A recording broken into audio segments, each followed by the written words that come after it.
Congress party అటు ప్రజలను ఇటు రైతాంగాన్ని మోసం చేస్తుందని ఎమ్మెల్యే పల్లా రాజేశ్వరరెడ్డి ఫైర్ అయ్యారు. ఎన్నికల్లో అలవికాని హామీలిచ్చి ఇప్పుడు మోసం చేస్తున్నారని మండిపడ్డారు. ఎకరానికి 15,000 రైతు భరోసా అని మాటిచ్చి ఇప్పుడు 12,000 అంటున్నారని నిప్పులు చెరిగారు. లబ్ధిదారులను తగ్గించి అడ్డమైన కోతలు పెడుతున్నారని దుయ్యబట్టారు. జనగామ జిల్లా బీఆర్ఎస్ పార్టీ కార్యాలయంలో నర్మెట, తరిగుప్పుల మండలాలకు చెందిన బీఆర్ఎస్ పార్టీ నాయకులు, కార్యకర్తలతో పల్లా విస్తృత స్థాయి సమావేశం నిర్వహించారు. కాంగ్రెస్ పార్టీ చేస్తున్న మోసాలపై ప్రజలకు అవగాహన కల్పించాలని సూచించారు. అంశాల మీద రేపటి మీ గ్రామాల్లో గ్రామ సభలు జరగబోతున్నాయి.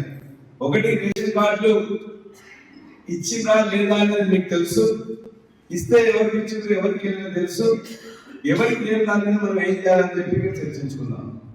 2, ఇళ్ల కోసం ఇల్లు లేని పేదలందరూ అప్లై చేసుకున్నారు.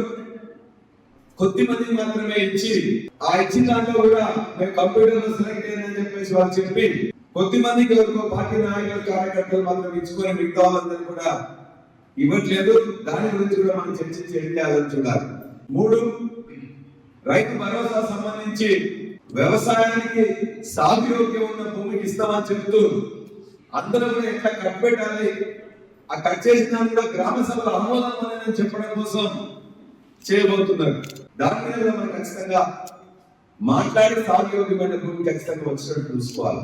4, ఉపాధి హామీ కూలీల గురించి ఎవరికైతే భూమి లేదో భూమి లేని వాళ్ళకి ఇస్తామని చెప్పి మన తిరకాసు పెడుతూ 1 కోటికి పైన ఉపాధి హామీ వాళ్ళు అంటే 6 లక్షల మంది మాత్రమే ఇస్తారని చెప్పి, అందులో కూడా మా నాయకులు, కార్యకర్తలకి ఇస్తామనుకున్న విధంగా కాంగ్రెస్ పార్టీ నాయకత్వం, ప్రభుత్వం